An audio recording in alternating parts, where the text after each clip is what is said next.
श्री स्वामी समर्थ. जयशंकर. स्वामींचा हा सुंदर संदेश, स्वामी काय सांगतायत, हा संदेश नक्की कुणासाठी आहे, ज्यांच्यासाठी आहे त्यांच्यापर्यंत हा नक्कीच पोहोचेल, कारण स्वामींचीच तशी इच्छा आहे. स्वामींना एकदा सहज विचारलं की स्वामी, भूतकाळातल्या गोष्टी पाठ का सोडत नाही तो?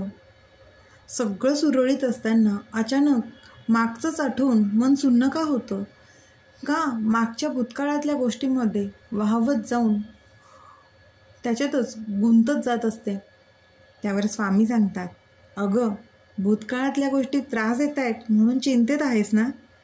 बघ, काही गोष्टी मनाला इतक्या लागलेल्या असतात ना की त्या सहजासहजी विसरणं देखील तुला सोपं नाही आहे. आणि त्याच गोष्टी तुला त्रास देत आहेत म्हणजे तू पूर्णपणे त्या स्वीकारल्याच नाही आहेत. अगं, घडलेल्या गोष्टी बदलता येत नाहीत बाळा, त्या स्वीकाराव्या लागतात. जे घडलं ते होतं तुझ्या वाटचालीचं एक पान.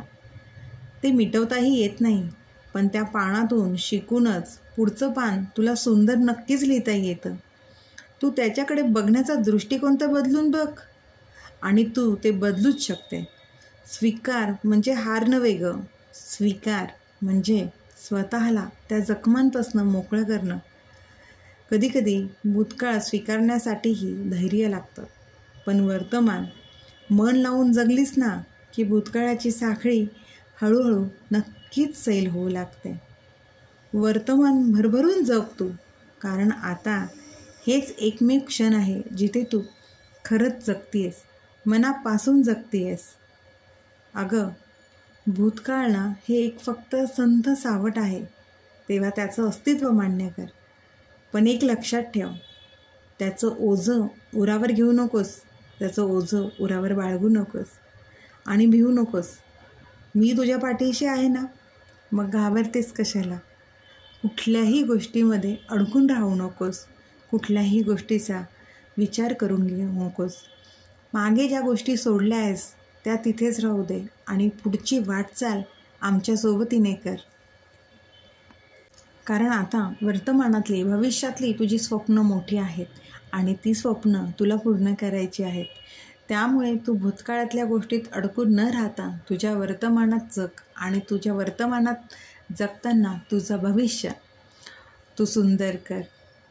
मी नेहमीच तुझ्यासोबत आहे, मी नेहमीच तुझं बोट धरलेलं आहे आणि तुझ्या प्रत्येक वाटेवरती मी तुला मार्गदर्शन करत राहणार आहे. फक्त तुला तुझे कर्म प्रामाणिक करायचे आहे, मनापासून कष्ट करायचे आहेत आणि आमच्यावर ठेवलेला विश्वास हा कधीही डगमगून द्यायचा नाही आहे. इतकी सुंदर शिकवण स्वामींनी दिली आहे, इतका सुंदर संदेश स्वामींनी दिलेला आहे. आणि स्वामींची सोबत असताना आयुष्यात खरंच कशाचीही कमी पडत नाही. स्वामी त्यांच्या केलेले सेवेचं फळ हे कधी ना कधी आपल्या पदरात टाकतच असतात. त्यामुळे प्रामाणिक राहून स्वामींची सेवा करावी आणि स्वामींनी जे काही आपल्याला दिले आहे, जे काही आपलं अस्तित्व आहे ते मान्य करून स्वामींनीच दिलेल्या मार्गावर नक्कीच चालायचं आहे.